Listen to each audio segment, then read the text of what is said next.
May 8, 1945. Near the Elbe River, Germany. The war in Europe had ended. In the camps scattered across Germany and Austria, men who had survived years of captivity watched their liberators arrive with a mixture of relief and dread. For most prisoners, liberation meant the promise of return. For others, it meant something far more complicated. Captain Alexei Volkov stood among a group of Soviet prisoners at a displaced persons camp near the American sector. Around him, former POWs celebrated, embraced, wept. British soldiers distributed cigarettes and hot food. An American chaplain moved through the crowd, offering words of comfort in broken Russian. The air smelled of diesel fuel and spring rain. Volkov did not celebrate. He had been a prisoner for 3 years, captured during the encirclement at Vyazma in October 1941. He had survived German labor camps, starvation, typhus, the casual brutality of guards who viewed Soviet prisoners as subhuman. He had watched thousands die. He had buried friends in unmarked graves. He had endured everything the Reich could inflict upon him. And now he faced something worse than captivity. He faced the choice of going home. The other Soviet prisoners around him spoke in hushed tones about what awaited them in the Soviet Union. They had heard the rumors, the stories whispered by those who had contact with Soviet liaison officers now arriving at the camps. Stalin's directive was clear. Soviet citizens who had been captured were traitors. Surrender was a crime. Survival in enemy hands was evidence of collaboration. Order 270, issued in 1941, had stated it plainly. Commanders and political officers who surrendered were to be considered malicious deserters whose families were subject to arrest. Rank-and-file soldiers who allowed themselves to be captured instead of fighting to the death were to be destroyed by all available means. Their families were to be deprived of state assistance. Volkov remembered the directive. Every Soviet soldier remembered it. It had been read aloud to units throughout the Red Army, hammered into their consciousness as thoroughly as any propaganda about German atrocities. The message was simple. Surrender was betrayal. Captivity was collaboration. Return meant punishment. The displaced persons camp held approximately 15,000 people. Soviet prisoners made up nearly 8,000 of that number. Most were soldiers captured between 1941 and 1943, though some were civilians who had been transported to Germany as forced laborers. A few were women, nurses and auxiliaries caught during the German advance. They came from every corner of the Soviet Union. Ukraine, Belarus, Russia, Georgia, Kazakhstan. Factory workers who had been drafted in 1941. Farmers who had never left their villages before the war. Teachers, mechanics, students, fathers. The Wehrmacht had captured over 5 million Soviet soldiers during the war. Roughly 3 million had died in captivity from starvation, disease, exposure, execution. The survivors now gathered in camps like this one, waiting for transportation home. Waiting for judgment. The American officers who administered the camp seemed oblivious to the fear. They processed paperwork, coordinated with Soviet liaison officers, arranged transport. They spoke of repatriation as though it were a simple matter of logistics. Load the trains, send the prisoners home, reunite families torn apart by war. They did not understand what home meant to a Soviet prisoner. Volkov had tried to explain it once to an American lieutenant. He had attempted to convey the meaning of Order 270, the implications of Stalin's proclamation that Soviet POWs were traitors. The lieutenant had looked confused, then uncomfortable. He had assured Volkov that America would ensure fair treatment, that the Red Army would surely understand these men had fought bravely before capture. The lieutenant did not understand. Or perhaps he understood but could not accept it. The idea that an allied nation would punish its own soldiers for surviving captivity was incomprehensible to Americans whose own POWs were being welcomed home as heroes. In the barracks that night, Volkov lay awake listening to men argue about their choices. Some insisted they had to return, that families waited for them, that exile was unthinkable. Others spoke of escape, of forging documents, of somehow disappearing into the chaos of post-war Europe. A soldier named Dmitry, captured at Stalingrad, spoke with quiet desperation. My wife is in Moscow. My children. If I don't return, they'll suffer. But if I do return. He did not finish the sentence. He did not need to. Another man, a Ukrainian named Petro, laughed bitterly. Return to what? My village was burned by the Germans. My family dead or scattered. The NKVD will send me to Siberia anyway. Better to take my chances here. The arguments went on through the night. Return and face possible execution or imprisonment. Refuse repatriation and become a stateless person, cut off forever from homeland and family. There was no good choice. There was only the choice of which future to fear more. The spring of 1945 brought an administrative crisis that few outside the displaced persons camps understood. The Yalta Conference had included protocols for repatriation of prisoners. Stalin had insisted that all Soviet citizens be returned to Soviet control, regardless of their wishes. Churchill and Roosevelt had agreed, viewing it as a necessary component of post-war cooperation with the Soviet Union. The agreement had seemed reasonable at the time. Surely prisoners wanted to go home. Surely families wanted reunions. The Western leaders had not fully grasped what repatriation meant under Soviet law. Captain Volkov learned the details from a Soviet liaison officer who arrived at the camp in mid-May. Major Anatoly Sokolov wore the uniform of the NKVD, the People's Commissariat for Internal Affairs.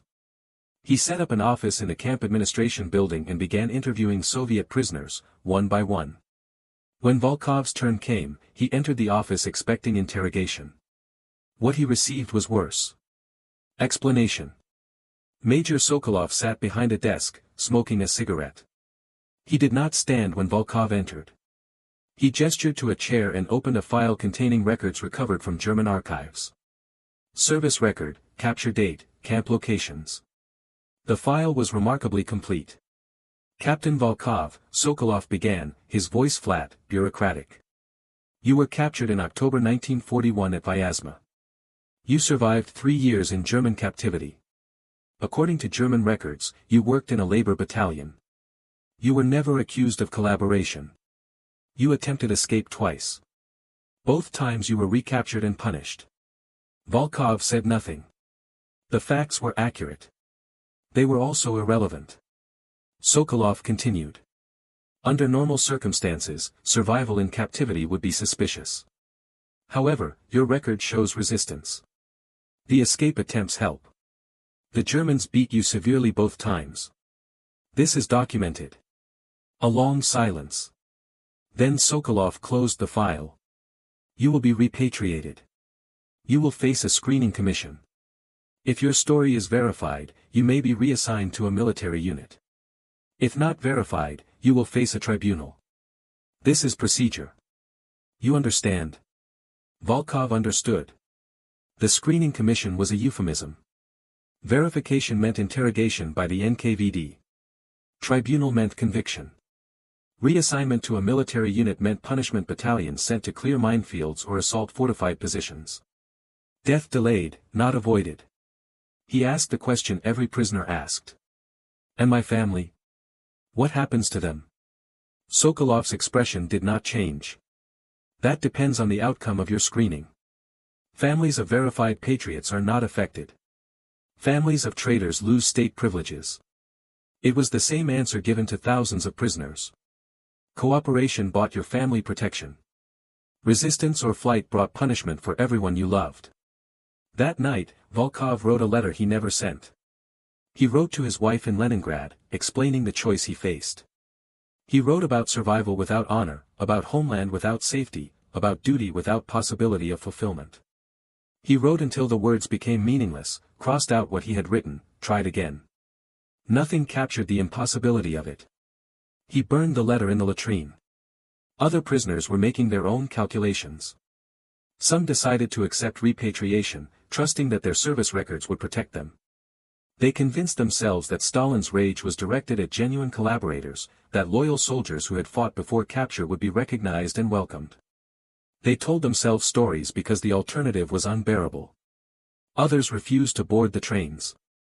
When Soviet liaison officers arrived to organize transport, these men disappeared into the camp population, hid in latrines or storage buildings, forged documents claiming they were Polish or Baltic nationals not subject to Soviet repatriation agreements. The American and British camp administrators found themselves in an impossible position. They had agreed to repatriate Soviet citizens. They had signed documents, made promises to Stalin, committed themselves to full cooperation. But they were also witnessing the terror of men who begged not to be sent home. Some Western officers protested. They sent reports up the chain of command describing the conditions Soviet prisoners feared. They argued that forced repatriation violated principles of human rights, that prisoners should be allowed to choose asylum. Their protests were overruled. Politics took precedence over principle. The Western Allies needed Soviet cooperation for the occupation of Germany, for the establishment of the United Nations, for the post-war order. Refusing to return Soviet POWs would damage that cooperation. The trains began to arrive in June. The first transport left on June 4, 1945. Approximately 800 Soviet prisoners were loaded onto freight cars for the journey east. American soldiers supervised the loading, their faces carefully neutral. They had their orders. They followed them. Volkov watched the first transport leave from the camp perimeter. He could hear singing from some of the cars. Men performing loyalty to observers, demonstrating their patriotic eagerness to return home. Other cars were silent, filled with men who knew better than to draw attention. He knew that once the trains crossed into Soviet control, the singing would stop. The NKVD protocol for receiving repatriated prisoners had been refined through millions of cases. Upon arrival at Soviet reception centers, prisoners were immediately separated from their belongings and sent to filtration camps. These camps, administered by the NKVD, processed prisoners through interrogation, investigation, and classification. Classification determined fate. Category 1, proven collaborators, to be executed or sent to the Gulag. Category 2, suspected collaborators, to be sent to punishment battalions. Category 3, politically reliable soldiers, to be reassigned to regular units with diminished rank. Category 4, useful specialists or officers whose testimony could be used against others. The categories shifted based on need and paranoia. A man classified as Category 3 might be reclassified as Category 2 based on an informant's testimony or an interrogator's whim. The process was designed to extract confessions, to identify networks of collaboration that might not exist, to punish survival itself. Volkov knew all this because Soviet prisoners talked. They shared information gathered from earlier transports, from those who had escaped and returned with warnings, from rumors that spread through the camp with the reliability of confirmed fact. He also knew it because he had served in the Red Army. He understood how the system worked, how fear was weaponized, how loyalty was tested through impossible standards that no one could meet. He had watched political officers during the war, seen how they monitored soldiers for signs of defeatism, how they shot men for retreating even when retreat was the only rational option. The idea that such a system would forgive survival in enemy captivity was absurd. As June turned to July, the transports continued. Each week, trains arrived to collect another group of prisoners. The camp population steadily decreased. 8,000 became 7,000, then 6,000. Men who had been arguing about return gradually disappeared into the eastbound trains. Volkov was scheduled for the fourth transport, departing July 18. In the days before his scheduled departure, he moved through the camp in a state of detached observation. He watched American soldiers playing baseball in an empty field near the camp. He attended a church service organized by a British chaplain, though he had not been religious before the war. He sat with other prisoners and shared cigarettes, speaking little, listening to their attempts to rationalize what they were about to face. A Georgian sergeant named Georgi told stories about his village, about mountains and vineyards and a life that existed before the war. He described it all in present tense, as though speaking of a place that still waited for him, unchanged. Everyone listening knew the village had probably been destroyed, that Georgi would return to ashes and memories. No one corrected him. The fiction was kinder than the truth. On July 17, the day before his scheduled departure, something happened that changed everything. An American captain named Thomas Weber approached Volkov during evening roll call. Weber was a liaison officer who worked with the Soviet representatives, a man who spoke Russian well enough to understand the prisoners' conversations. He pulled Volkov aside to a quiet area near the camp fence. "I need to tell you something," Weber said in Russian. "What I'm about to say is not official. If you repeat it, I'll deny it. Do you understand?" Volkov nodded. Weber looked uncomfortable, choosing his words carefully. "We've received reports from the reception centers in the Soviet zone. From our intelligence officers. The conditions there are worse than we thought. Much worse. Men are being sent directly to labor camps without trial. Others are executed. The screening process is a formality. He paused, then continued. I can't stop the transports. I have orders. But I'm telling you this because you deserve to know what you're walking into. If you were thinking of refusing repatriation, tomorrow is your last chance. Volkov stared at him. And what happens if I refuse? What happens to my family? Weber had no answer. He shook his head slowly. I don't know. I'm sorry. He walked away, leaving Volkov standing alone by the fence as darkness fell. July 18, 1945. Dawn came gray and cold. The morning roll call assembled the prisoners scheduled for transport. Approximately 600 men stood in loose formation while Soviet liaison officers checked names against lists. The American guard stood at a distance, rifles slung over their shoulders, watching but not interfering. Volkov stood in the formation. He had not slept. He had spent the entire night sitting on his bunk, staring at nothing, running through possibilities that all led to the same conclusion. There was no safe choice. There was only the choice of how to face the inevitable. His name was called. He did not move. The Soviet officer called again, louder. Captain Alexei Volkov. Step forward. Around him, other prisoners turned to look. Some faces showed sympathy. Others showed relief that the spotlight had moved away from them. A few showed calculation, wondering if refusal might somehow protect them through association. Volkov remained still. Major Sokolov emerged from the crowd of officers. He walked directly to Volkov and stopped 3 feet away. When he spoke, his voice was quiet enough that only nearby prisoners could hear. Captain Volkov. You are refusing repatriation. I am. You understand the consequences. You will be declared a traitor. Your family will lose all state support. You will never be allowed to return to Soviet territory. You will die in exile. I understand. Sokolov studied him for a long moment. His expression revealed nothing.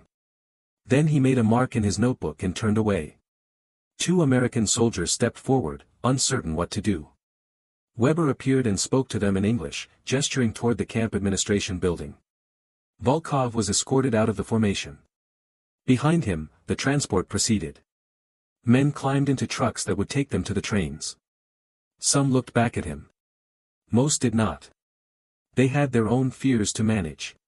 In the administration building, Volkov sat in an empty office while Weber explained the situation to his superiors over a field telephone.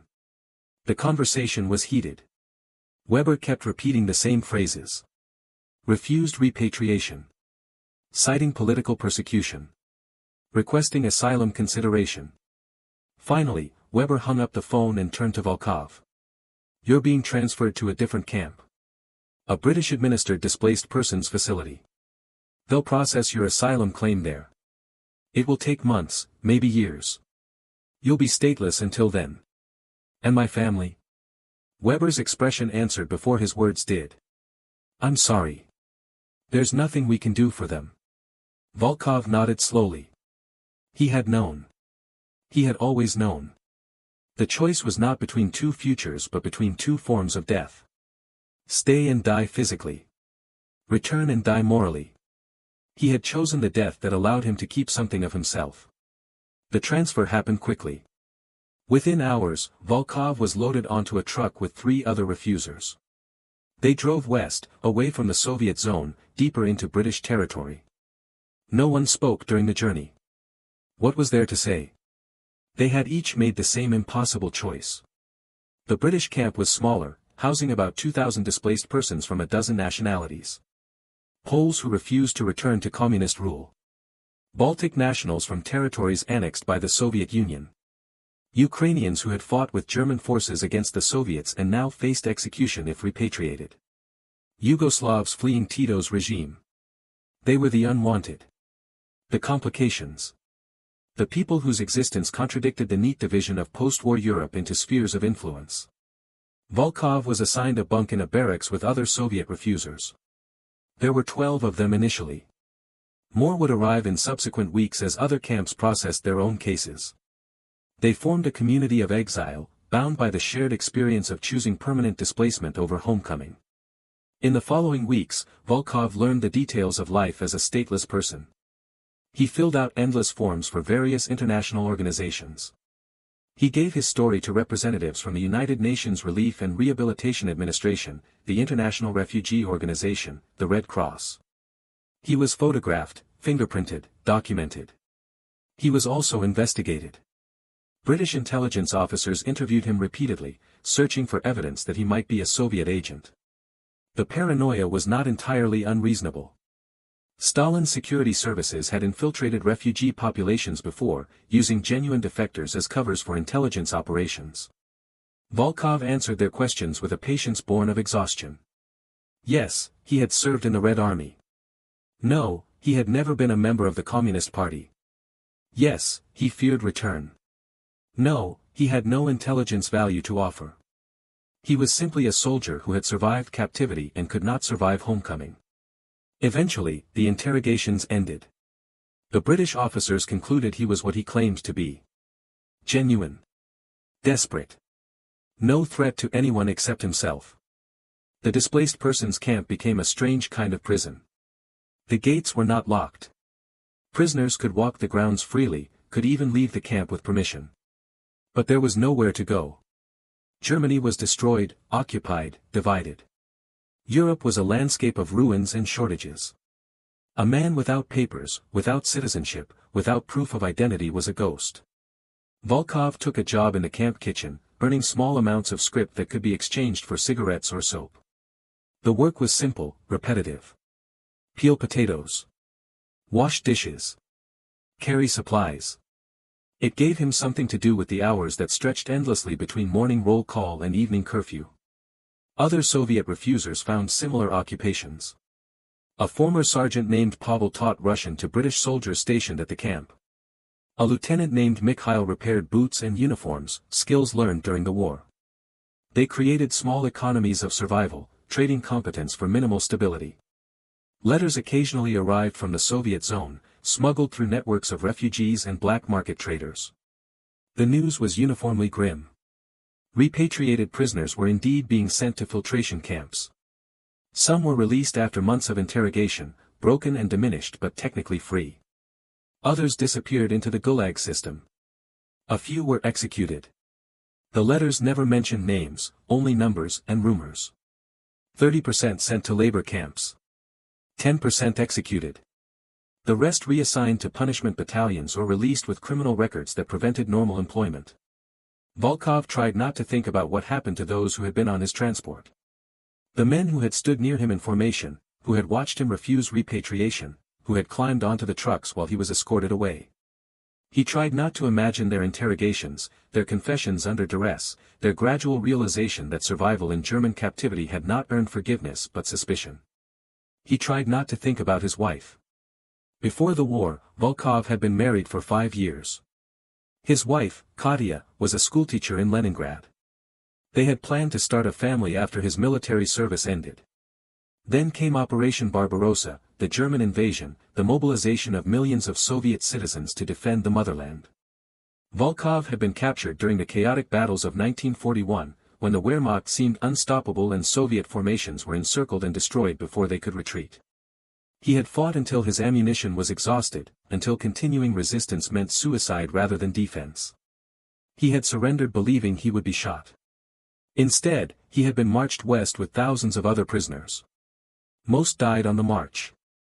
Volkov survived through luck and a refusal to accept death as inevitable. Now, sitting in a displaced persons camp while his wife remained in Leningrad, he wondered if survival had been worth the cost. Order 270 was clear about families of prisoners. They were to be deprived of state assistance. In practice, this meant loss of housing, loss of ration cards, social ostracism. Katya would have received notification that he was missing, presumed captured. She would have lost their apartment. She would have been moved to communal housing or sent to work in a factory in the Urals. Her association with a prisoner would have marked her as politically suspect. And when he refused repatriation, when Soviet authorities marked him as a traitor, her situation would have worsened. She might be arrested, interrogated, forced to denounce him publicly to prove her own loyalty. He would never know. The Iron Curtain had descended. Stalin's empire was sealed. Communication between the Soviet Union and Western Europe was impossible except through official channels that no refuser would dare use. Volkov had chosen exile. Katya would pay the price. In the camp, the Soviet refusers developed their own culture.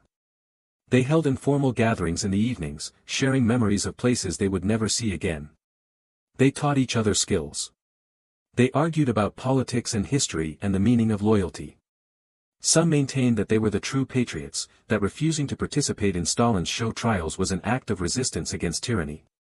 They spoke of the Soviet Union as a concept worth preserving but corrupted by its leadership. They imagined a future where Stalin's regime would fall and they could return home as vindicated heroes. Others abandoned patriotism entirely. They cursed Stalin, cursed the Communist Party, cursed the system that had made survival a crime. They spoke of the Soviet Union as a prison they had escaped, a nightmare from which they had finally awoken. They planned to emigrate as far from Soviet territory as possible, to America or Australia or South Africa. Volkov fell somewhere between these positions. He loved Russia. He loved the forests and rivers, the literature, the music, the language itself with its capacity for expressing complex emotion. But he could not love a system that punished loyalty, that destroyed its own people, that demanded absolute obedience even unto death. He was a patriot without a country to be loyal to. In November 1945, an American intelligence officer arrived at the camp. Major Robert Harrison represented the Strategic Services Unit, the organization that would eventually become the CIA. He was recruiting. The meeting took place in a private office. Harrison spoke Russian with a slight accent, learned during a pre-war academic career as a Slavic studies professor. He got straight to the point. We're looking for Soviet citizens with military experience who speak English or are willing to learn. Men who understand Soviet military doctrine, Soviet society, Soviet thinking. Men who can help us understand an ally who is rapidly becoming an adversary.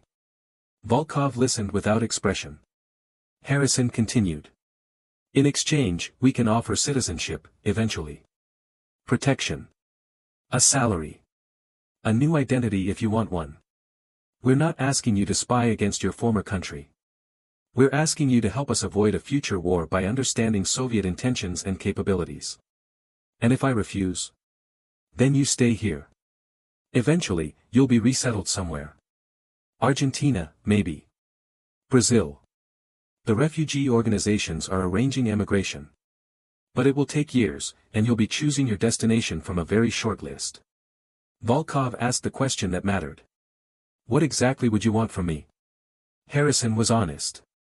Initially, background information. Unit structures, command patterns, equipment, tactics. Things you saw during your service. Later, possibly analysis of Soviet documents we acquire. Maybe speaking to other defectors or refugees, helping us verify their information. Nothing that would put your family at greater risk. They're already at risk. We can't make that worse. But you can't make it better either. No. We can't. Volkov requested time to think. Harrison gave him 48 hours. That night, Volkov lay awake considering the offer. He had already betrayed his country by refusing repatriation. Working with American intelligence would formalize that betrayal, would transform him from a frightened survivor into an active collaborator with the enemy. But was America the enemy? The question haunted him. He had fought against Germany, not America. The alliance between the Soviet Union and the Western democracies had been born of necessity, Hitler's aggression forcing natural adversaries into partnership. Now that partnership was fracturing. Stalin's demands at Potsdam, his occupation of Eastern Europe, his refusal to allow free elections or democratic reforms, all of it pointed toward a new conflict. Perhaps not a shooting war, but a war nonetheless. A war of ideology and influence and espionage. If that war was coming, which side deserved his loyalty? He thought about the Soviet system. The purges of the 1930s, when millions were executed or sent to gulags based on manufactured evidence and extracted confessions. The collectivization of agriculture that had caused deliberate famine in Ukraine. The terror apparatus that maintained power through fear. The destruction of intellectual freedom, artistic expression, religious practice. He thought about his fellow prisoners, the ones who had been repatriated. The screening commissions, the interrogations, the punishment for surviving. He thought about the American captain who had warned him, who had violated orders to give him a chance to refuse repatriation. The British soldiers who administered the camp with bureaucratic indifference but not cruelty. The food and medicine provided by Western relief organizations. The West was not perfect. Volkov had no illusions about that. But it did not punish soldiers for surviving captivity. It did not send people to labor camps for ideological deviation. It allowed its citizens to disagree, to criticize, to leave. He made his decision. On November 10, 1945, Captain Alexei Volkov agreed to work for American intelligence. The work was less dramatic than Volkov had anticipated. For the first 6 months, he did nothing but answer questions.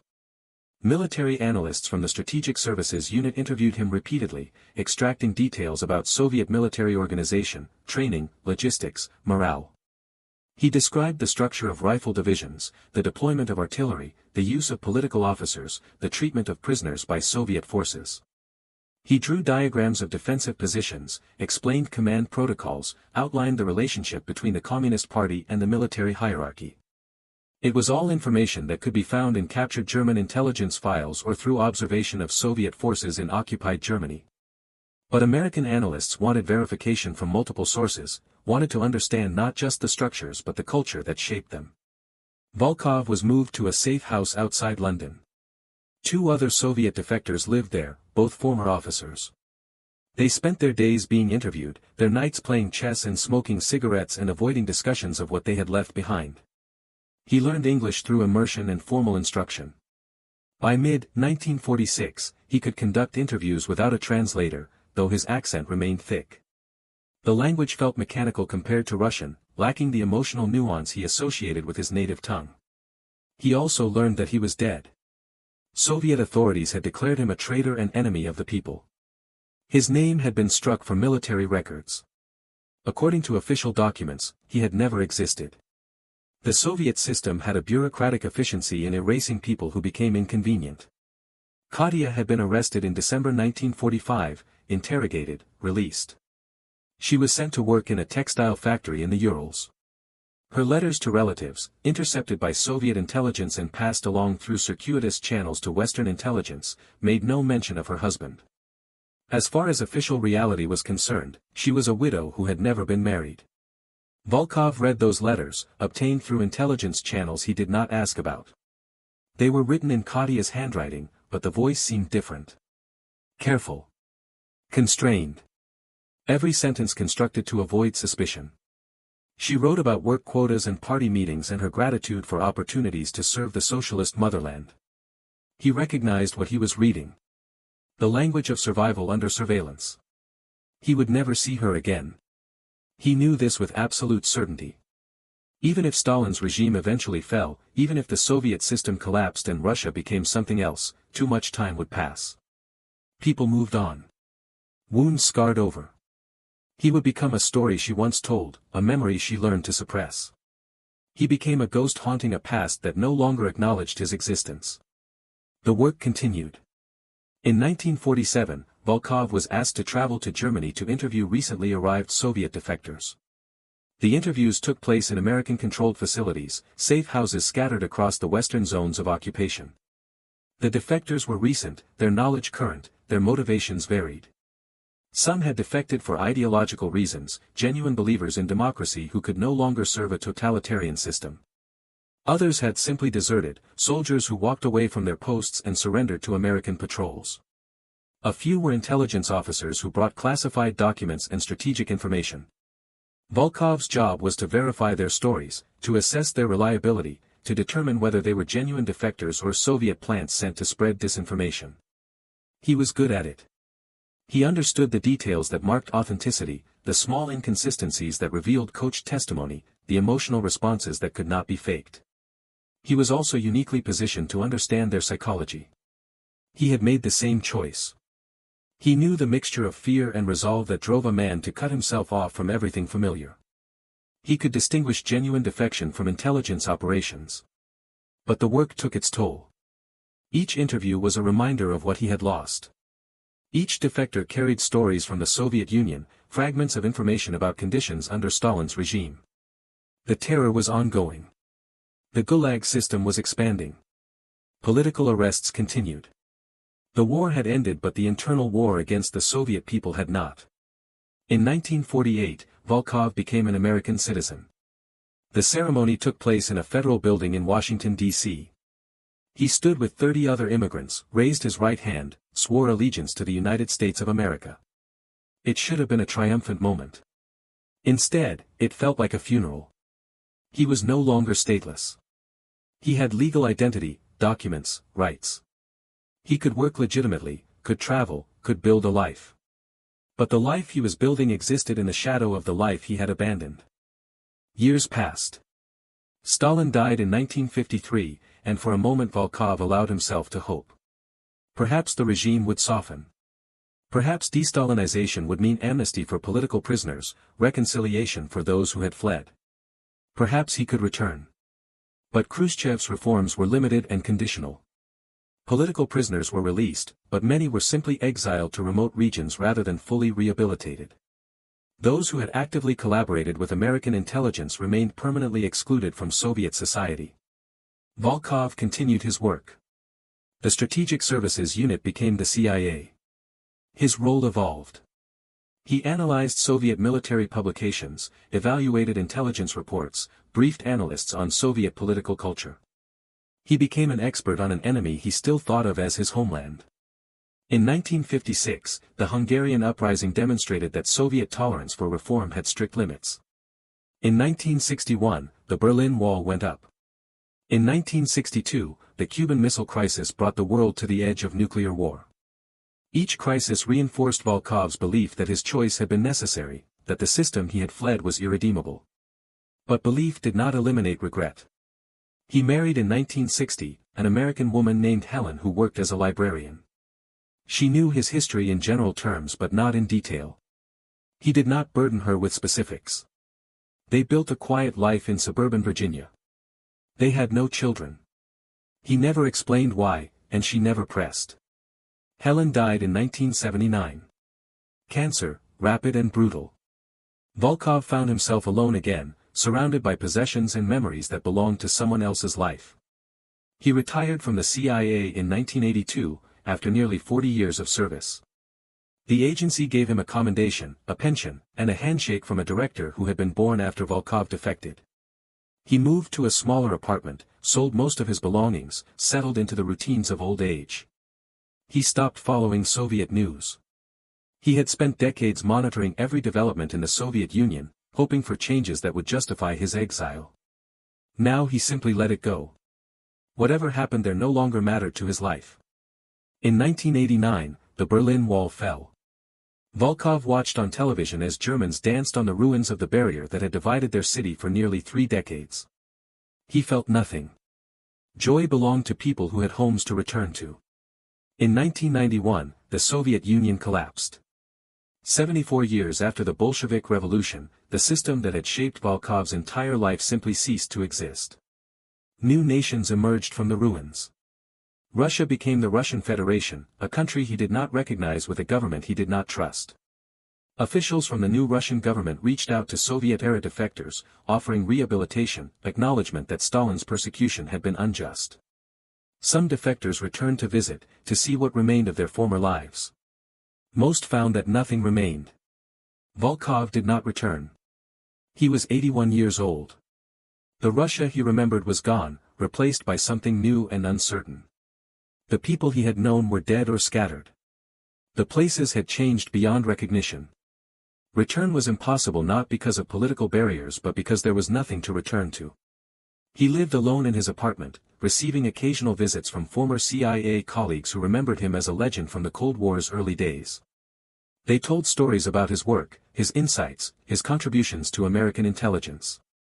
They spoke of him as a hero who had chosen freedom over tyranny. He did not correct them. The truth was too complicated for comfortable narrative. Captain Alexei Volkov died in his sleep on March 15, 1994, 3 days after his 84th birthday. He was found by a neighbor who noticed that his mail had not been collected. The obituary in the Washington Post described him as a retired government analyst and naturalized American citizen. It did not mention that he had refused to go home. In a locked drawer in his desk, investigators found a photograph. It showed a young man in a Soviet Army uniform standing next to a woman in a summer dress. The back of the photograph bore an inscription in Russian.